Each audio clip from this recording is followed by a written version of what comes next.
Welcome to Too Many Podcasts, the podcast about podcasts. Now, podcasting from the Sherpa Chalet on Mount Podcastia, here's your host, Jim, the podcast Sherpa.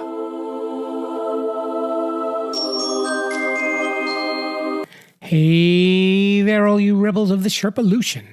It's me, Jim, the podcast Sherpa, with another wonderful week of Too Many Podcasts. Hey, got a silly question for you. Well, maybe not too silly. Are you hungry?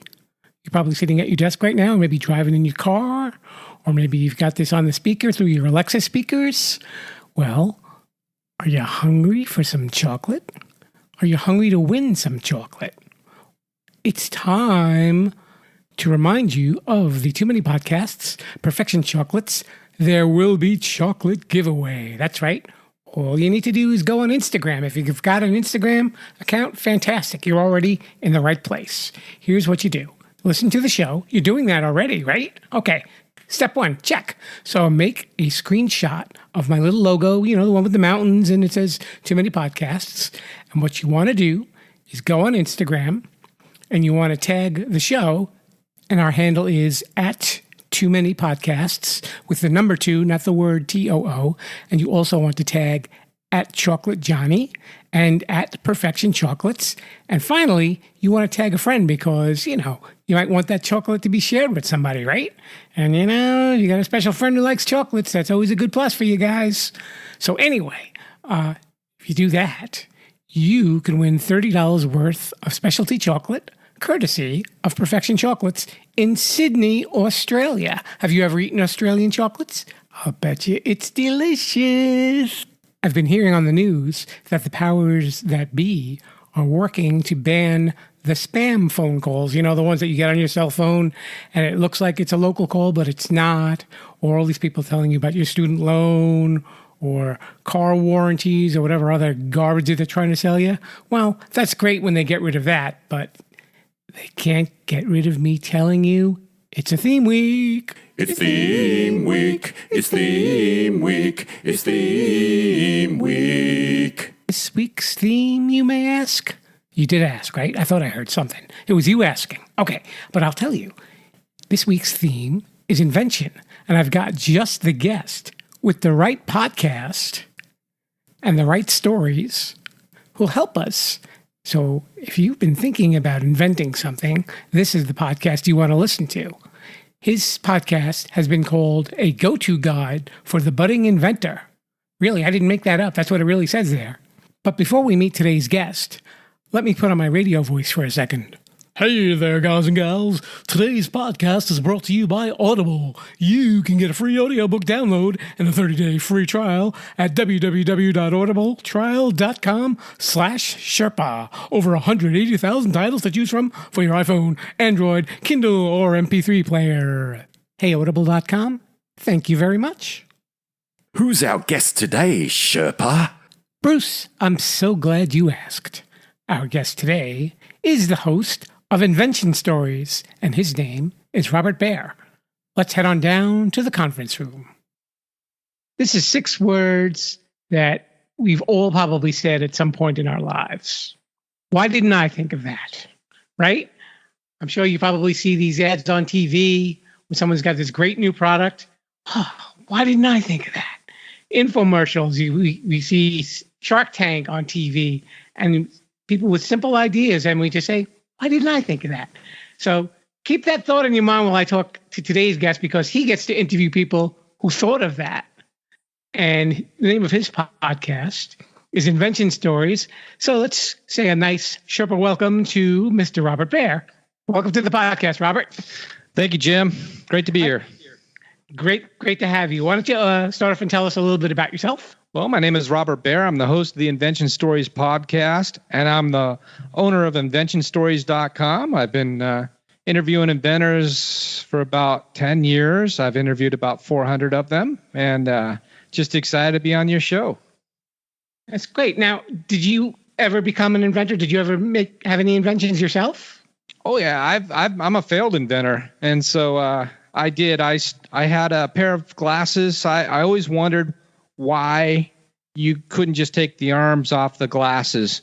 So I just decided to try, and I developed a system so that the arms were removable. And then I did a background check and found out there were 4 others out there, and 2 of them were better than mine. And I was like, well, why aren't these on the market?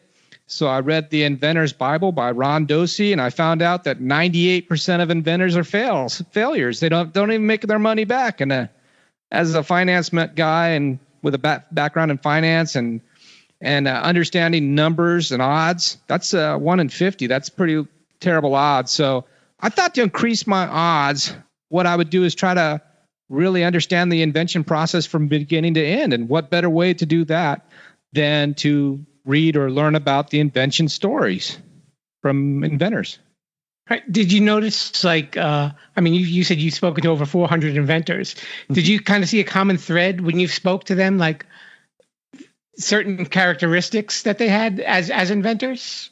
I think the only real shared characteristic is that they have courage to act on their idea. The world's full of dreamers, and you work with guys, if you have a crummy job like I used to have, and they're excuse makers and they're whiners, and they put you down when you want to have a dream. And these guys, the common thread, they all have the courage to act on their dream.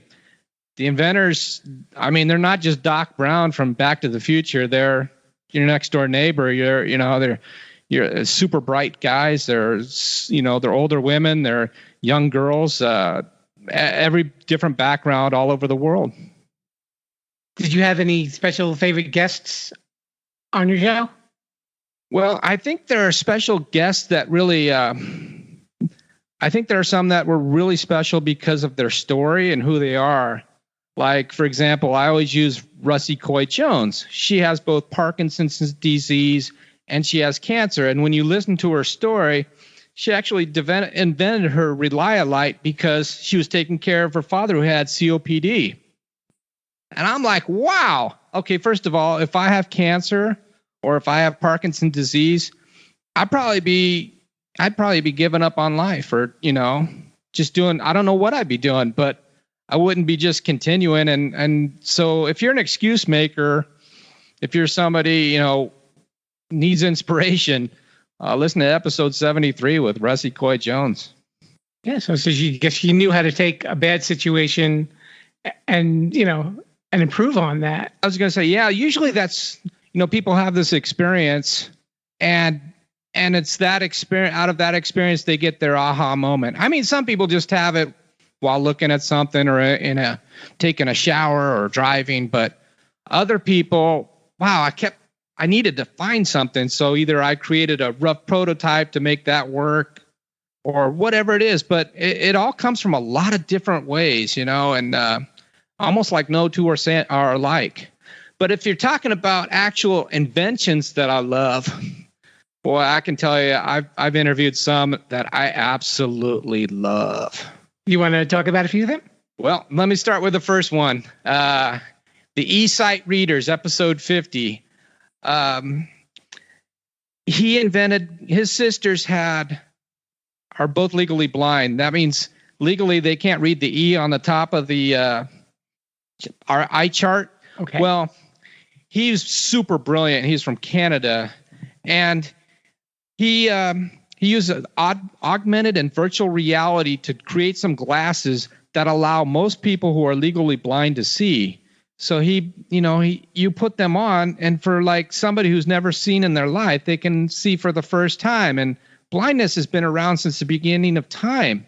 And I know that if I have blindness, whether I've had it before, I would give anything to be able to see. How would you like to die and go to heaven? And God says, what have you done with your time on earth? Well, God, I created these eSight readers. You're getting like the best seat at the table. Everybody has an obstacle. It's either that they have an obstacle or they overcome, or they've created something that is really awesome. I tell you what, I can even jump around a little bit. I'll tell you the two inventors I see out there that I want to either use or buy in my lifetime, and they both deal with flying. There's this guy named Frankie Zapata, and you see him. He's got the real hoverboard that flies.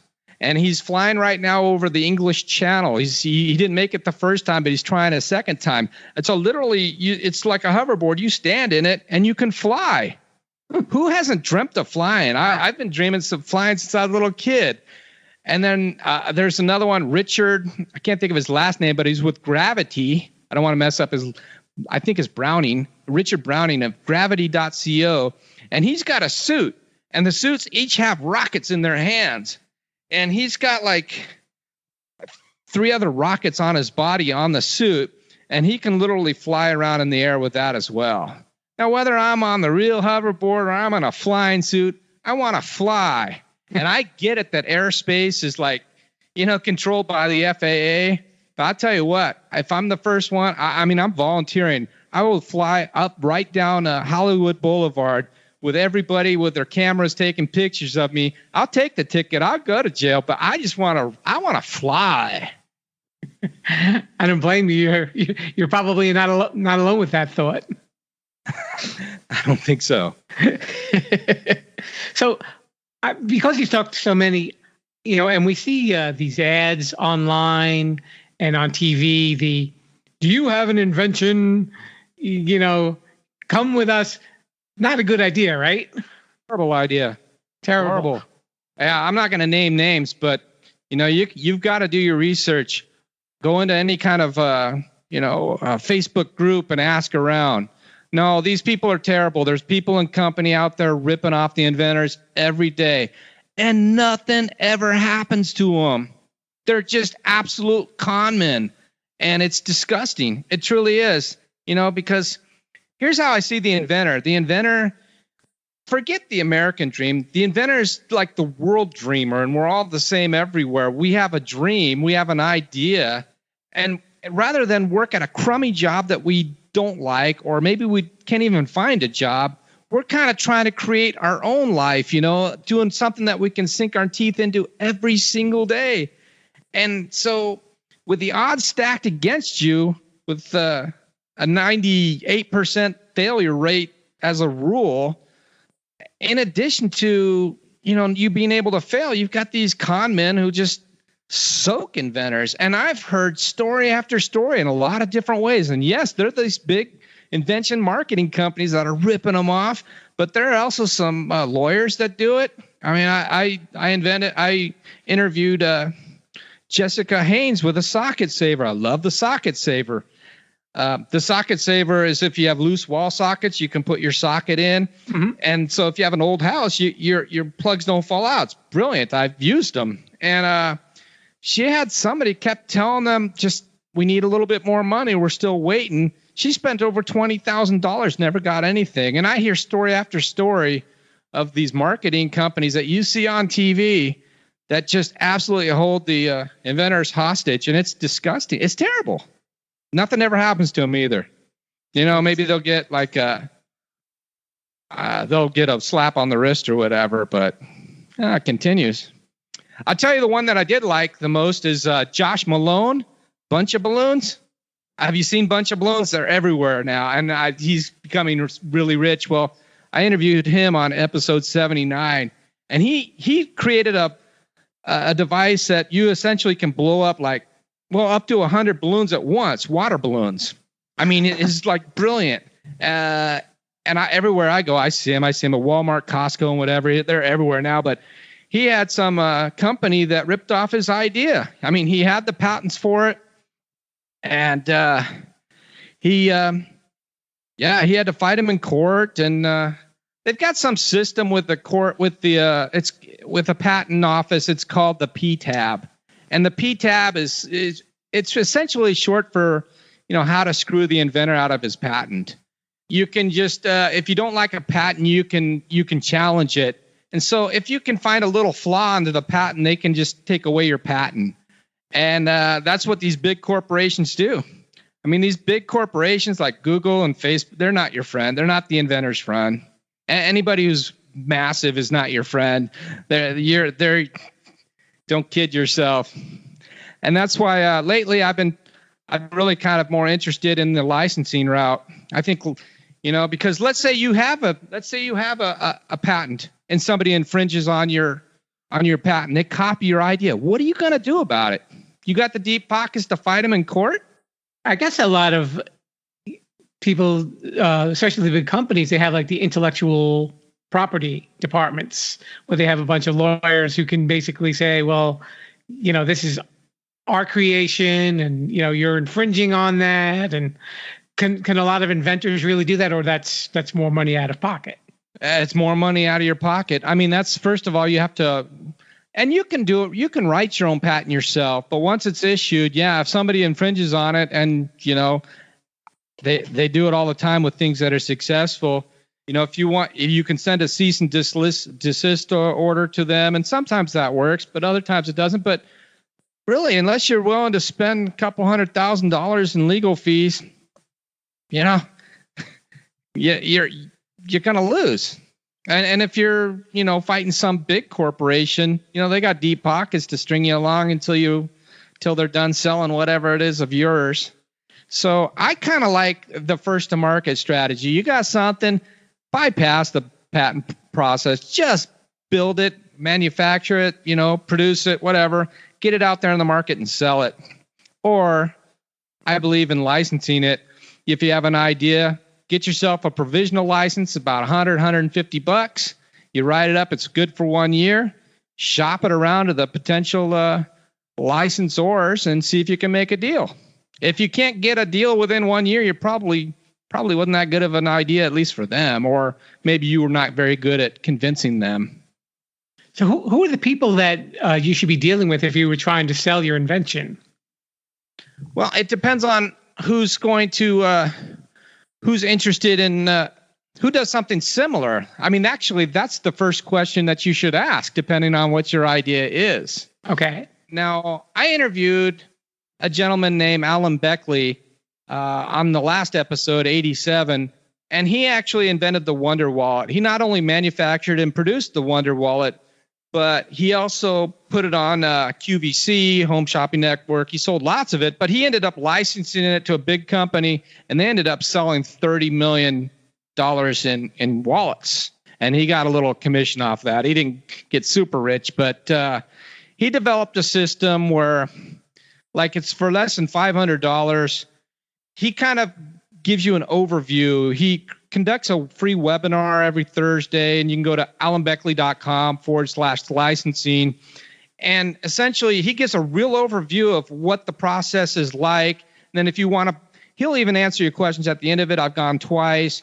And then, if you want to buy his system, you can purchase his system, and it goes even more into detail to help if you're really serious about doing it. Because what I've seen so far, there's a book called One Simple Idea by Stephen Key, and you can buy it or check it out at a library. It's like $20, and every wannabe inventor's read it. It's really a great, it gives you everything you really need, but it's not as focused as perhaps what his is.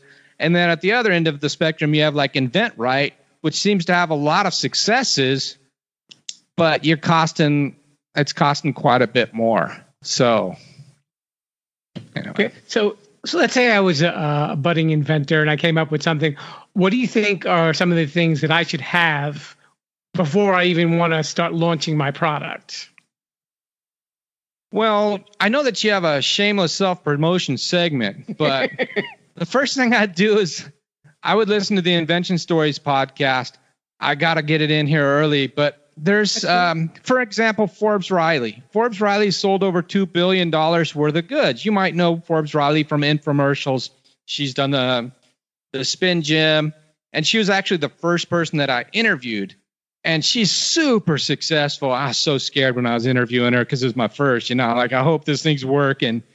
But she goes over and it's kind of a long podcast episode. It's like 50 minutes, but she goes in all the details of what you're thinking about. Because if you're thinking about being an inventor and you don't know anything about the process, well, that's like looking at a car and saying, you know what, I think I could fix this car because I've seen cars before. Man, there's a whole lot. And I took that from her example. There's a whole lot more than meets the eye. Usually the idea is actually the most the easiest part of the entire process. I have people all the time tell me, I've got this idea and I'll give you a half if you do it with me. If I had a dime every time I heard that, I'd have a lot of dimes. So you can't really go in it blindly. Then you really got to do your homework before you even start promoting then, right? Well, I would begin with the end in mind, like let's say you've got a something for, I don't know, that would be perfect for an automobile. Well, okay, who's ultimately, where do you want to sell it? Who do you think could manufacture it? And you can talk to them in general terms. These people, these companies are happy to talk to inventors and feel them out. Say, hey, what is exactly you need from me before I can consider that you'll even give me the time? And a lot of these things you can actually just link in with people on LinkedIn, see who's who's the person you need to talk to, and just say, look, I'm an inventor and I've got this product. I don't want to go into details, but what's your process? And yeah, I mean, if it's something that you think is going to be in a, just whatever the end in mind, wherever you think it's going to sell, talk to them first. Okay. And talk to the employees. Like if it's a toy, go talk to some toy store owners and say, look, what do you, I got this idea for this, but maybe if that's a bad idea, what really does sell, or give me some other things to consider.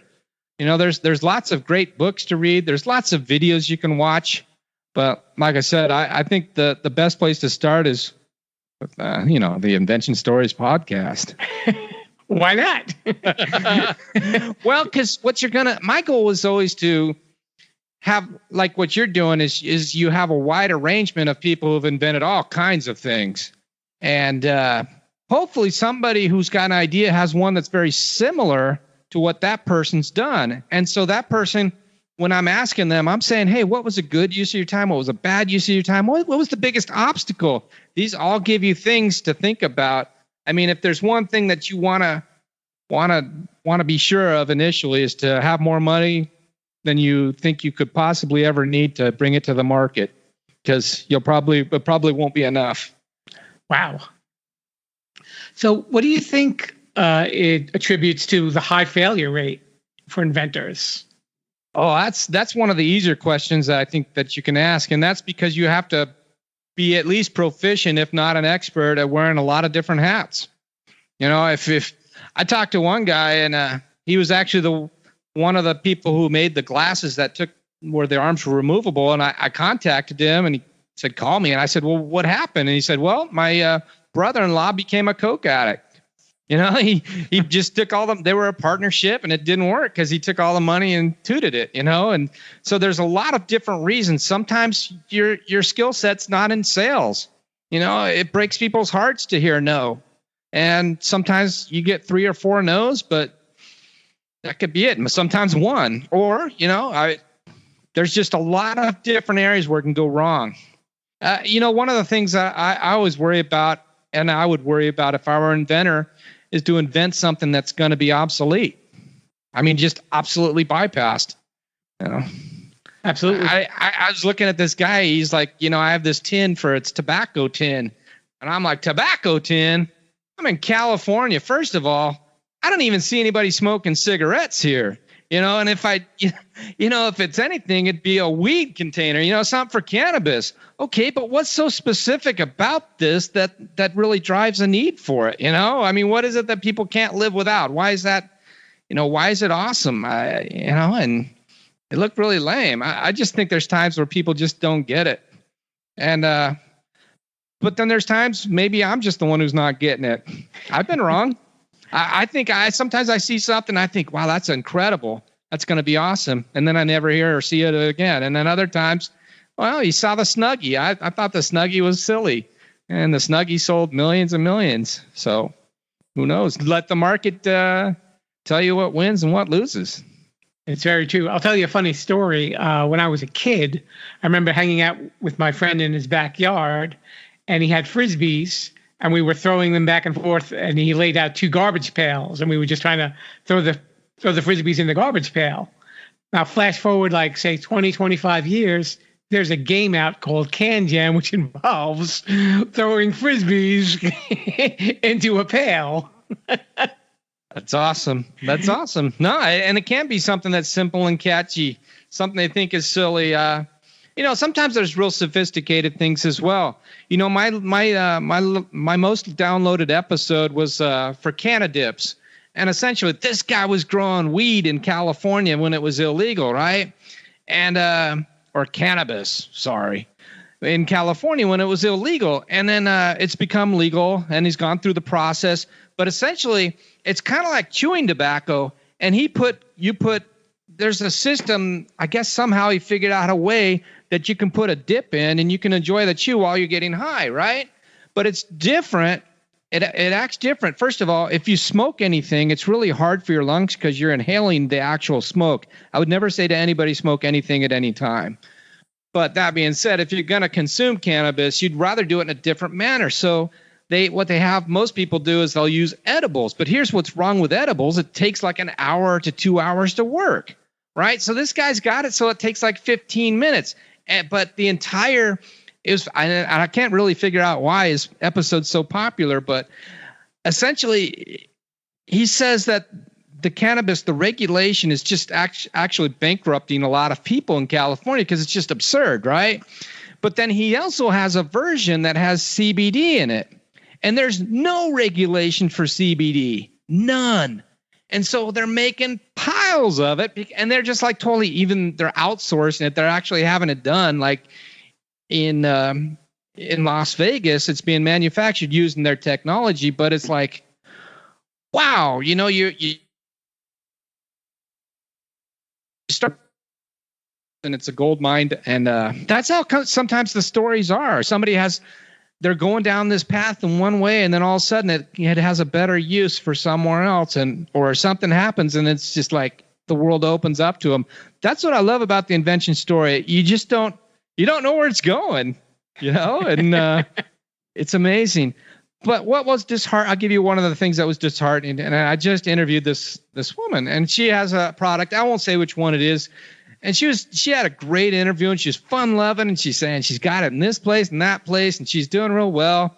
And then when she's done and we're done recording, she says, this has been such a great journey. I've loved every minute of it. And I know that I'm never going to make my original investment back, but it's been a blast. And I was like, wow. I mean, I think it's okay to put yourself into something, but I could have sworn you were making money. I think there's a lot of inventors who just, no matter what, even if they seem successful, they're not actually making any money. They're losing money, or they lost money. If you're going to put something in a store, you've got to build up enough so that store can make money. You've got to pay for the right packaging. I mean, there's been story after story. Somebody's done, the packaging has been wrong, and they've had to repackage, and it cost them $60,000 just absurd amounts, because sometimes these stores need you to order a lot just to be in the stores. And there's a lot of great stories. I mean, you gotta listen to the podcast. No. Very true. Now, since we're talking about investing money and inventions, I guess we really couldn't go through this interview without talking about the TV show Shark Tank. Love it. Now, is that a real representation on how to promote an invention, or is it kind of a little dressed up for reality TV? Well, I've talked to a number of people who have been on Shark Tank before they were on Shark Tank, and I've interviewed people who've been on after Shark Tank, and it's been a boom for them, whether they've been successful or not. I mean, just because they weren't successful, maybe even got made fun of by Mr. Wonderful, who tells them to take it out behind the barn and shoot it. The thing is, you're really looking at 5 people who didn't like it. There's millions of people, and there's lots of people with deep pockets looking to invest. But even more than that, when they're every time it shows in syndication, they get huge bumps in their sales. I mean, they actually know when it's on based on the traffic they're getting to their website. It's a fantastic way. I'll say this: not all the people who have made deals on Shark Tank actually. I've talked to a couple who said, right after the camera stopped filming, they just decided it wasn't going to work, and they went their own separate ways. But that's okay.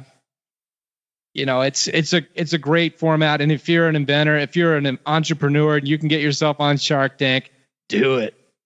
A lot of those people seem to already have their foot in the door, though, I've noticed, because they'll usually say, well, how have you promoted the product? How many have you sold so far? And, they're not at the very initial steps of the invention. They're kind of they're into it where the sharks are going to kind of push them to the end. Would that be? Yeah, it's kind of like, well, there's a product life cycle. Usually you have like the infancy and then almost like a kid, who's a teenager. And you kind of want them around the teenage, once they've kind of got the lift and there's a lot of potential, that's when they like to invest. You've seen some where they peaked out in 2012 and they're trying to get them to help them with their second life. And that's not where they're looking. But they want proof of concept. I would have to say the best thing, I get a little bit turned off by the obnoxiousness of the sharks. But other than that, I think what's really great is they're always reinforcing the fact that you better know your numbers. What does it cost you to make it? What are you selling it for?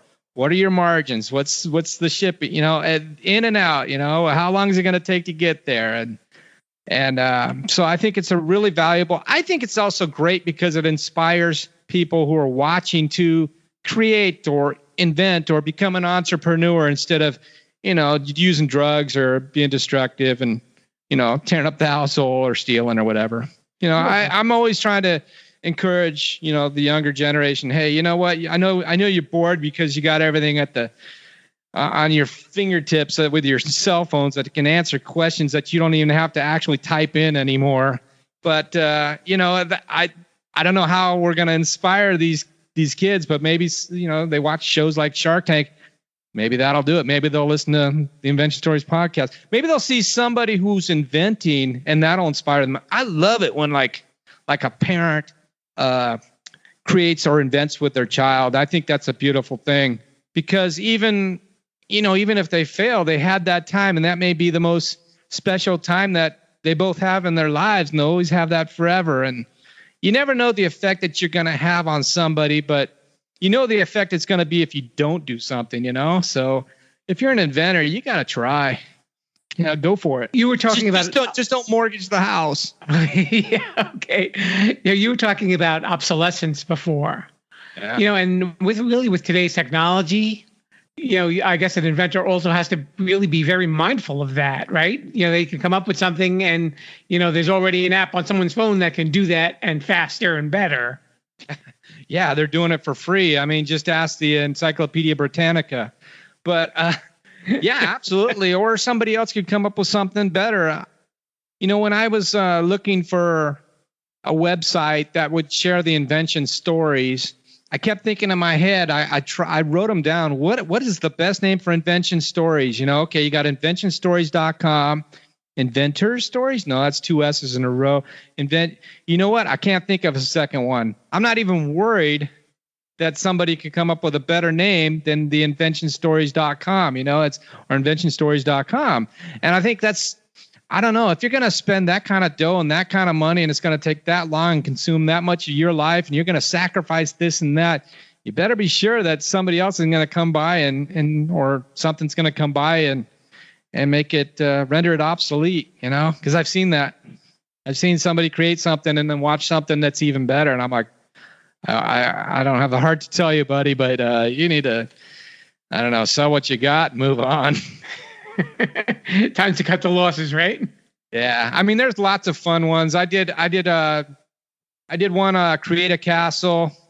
Guys figured out how to build sand castles in the sand. He's all over the place now. He's on, other podcasts and he's on QVC every other day now. And I mean, what a great thing to do. The way you promote it is you go down to the beach and you build these gigantic sand castles. You do it easy. You look cool. Everybody's looking at them. I mean, I think that's wonderful because maybe some kid was with his son and comes up on this guy that's building these. And his son says, "Dad, what's he doing over there?" And he says, "Yeah, he's working. He's doing his job." And the little kid goes, "Yeah, Dad, I want a job like that, And you can do that, man. I think we're in the future, it's going to be harder and harder to make a living and jobs are going to be outsourced and replaced by machines and technology. And it's going to be more and more challenging. So if you've got an idea, you got your own thing, you should try to do it because, somebody else can't take it away. I mean, it can be rendered obsolete, but you owe it to yourself. But at I think at the end of the day, there's only one time that matters in your life. I do. And I think it's that when you're dying and you're getting ready to take that last breath, and whenever it is, unless of course, something else happens and you don't get a chance, but maybe the end is there. And at that point, when you're laying there ready to go into that next world, it's like, you don't want to have regrets. It's like, why didn't I? I always had this idea. And I hear people tell me that, I had this idea, but I didn't do anything about it. Dude, that's a regret, man. I don't want those. And that's all I got. Okay. Well, since this is a podcast about podcasts, I'm sure there are probably some that you'd like to listen to that maybe you would like to recommend to some of our listeners. Well, like I said before, I like Alan Beckley's Inventors Helping Inventors podcast. I know it's similar to mine. It seems weird to promote something that's so similar to mine, but I think that's a good one. And I'm a fan of Business Wars. I think the only thing I don't like about Business Wars is that, it has great quality and everything, but it seems to have like commercials every 5 minutes. I've had a lot of opportunities to put commercials into my podcast, and I refuse. I just, you know what, man, you ruined so much of our lives with jamming commercials and advertisements down our throat. Every time I turn on my computer, something's following me that I looked at, and it's, you know what? And people are like, yes, well, you need to do this just because they used to do it and like that in radio. But I'm like, you know what? I'm telling the invention story and I'm doing it without a commercial in it. So I hate commercials in podcasts myself. I don't listen to them. I don't know who promotes or who's the sponsor of Business Wars. All I know is when I hear it, I grab my phone and I click through it each time, and I almost like crash my car doing it. But I'm not supporting it. I'm not listening to it. I just want it to be, I want the story to continue. Sure. Okay, and we have a part in our show where you get to let our listeners know where they can contact you. Too many podcasts. Of course, too many podcasts. Yes, too many podcasts. And I really like the one you had with Andrew Apple Crider. Dude's 20 years old and 10 times a genius that I'll ever think to be. But go ahead. You and me both, my friend. So, wow. Shameless self-promotion. Okay, so we have a portion called Shameless Self-Promotion. This is where you have the mic and you can tell our listeners where they can get in touch with you or anything else that you'd like to let them know about. All right. We invite you to listen to the Invention Stories podcast. You can find it everywhere, iTunes, whatever you listen to it. And you can reach me at inventionstoriespodcast@gmail.com. Okay. And I know you said that you belong to an Inventors Facebook group as well. I belong to several groups, but I am the moderator of the One Pitch with Jared and Karina. And I've interviewed a number of people who've been in the group, and I try to push them to the front of the wait list. I'd have to say the downside of being successful is that we actually have 51 inventors waiting to be interviewed, and it's weird to tell somebody that they got to wait till 2021 to be interviewed. They don't always take it well. In addition, I just get hammered usually every day or every week by these PR reps and by administrative assistants, and I get emails from people. They have nothing to do with inventing, and they just want to be on podcasts. They want to spread the word. And I'm like, but wait, I know that, you're a big successful inventor, but have you invented anything? They want to make the case that they're inventors. If you have to make the case, I don't want to have you on. Besides, I already have a ton of people who really did make products I want to interview first. Absolutely. All right, folks. Well, you've been listening to Mr. Robert Baer, and he is the host of Invention Stories. So, and what days does your show break new episodes? Actually, we do it every other Wednesday. We make available a new episode of the Invention Stories podcast. Doesn't have a nice ring? The Invention Stories podcast. See, that's your invention. There you go. All right, Mr. Baer. I just want to say one last thing, and I'll tell you what my goal is at the very end of all this, and I feel like I'm making progress. I feel like there's a great path, a smart path for every person who's got an idea to get it like into the market. And if I can really work with all these manufacturers, I'm going to start to do that next year. All these different companies that are looking for inventors, I really want to get a good relationship with them and truly understand what they want. So, and really get that filtered down into inventors who are trying things, because I hate to see inventors waste their time and money. I mean, it's great that they're involved in something, but at the end of the day, I want them to be successful. Sure. And because, there's just too many people out there doing jobs that they hate when they've got an idea for an invention. And the reason that they don't is probably the reason that I gave up on my dream, is because the odds were too long. And we've got to do something about that. And I'm grateful for shows like in Shark Tank and The Profit and all these other things. But we got to get the success rate higher from 2% or 3% to, 20 to 30%. I get it that, we're never going to get 100% or 50% people who have ideas and, make them successful. But it sure as heck shouldn't be 2 to 3%. You know what I mean? I guess that'll be your next life's mission, right? To boost up that percentage? That's what I'm aiming for the rest of my life. Yes. Well, you're doing a great job. And Robert's podcast is actually one of the top rated invention podcasts on iTunes. So, Mr. Bear, thank you so much for coming on the show. Thank you very much, Jim. And now it's time for Sherpa Suggestions.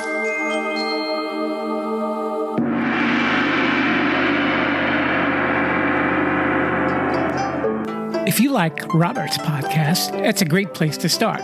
But here's a few other podcasts that you might want to check out that have to do with inventors, inventing, and inventions. We have Sharkpreneur, and that has Kevin Harrington, who was one of the original hosts on Shark Tank. And there's also Patenting for Investors and the Investors Launchpad Network, the podcast Invention, which stars Robert Lamb, who will give you the backstory on a lot of famous inventions in history. And also, there's Snark Tank. Hey, maybe one of these podcasts will get me to finally market my secret greatest invention yet. Lasagna in a spray can.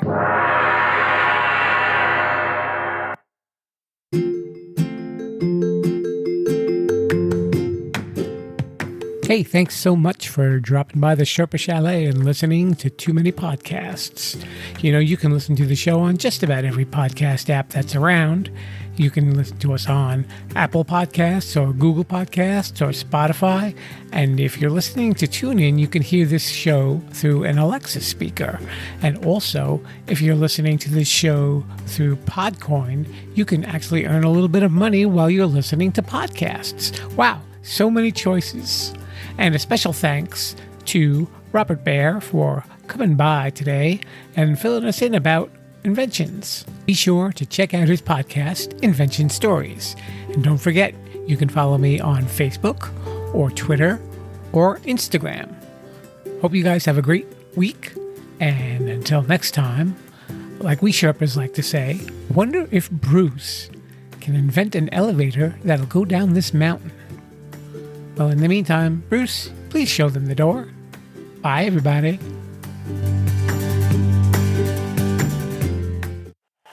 Thanks for listening to Too Many Podcasts. Please disperse.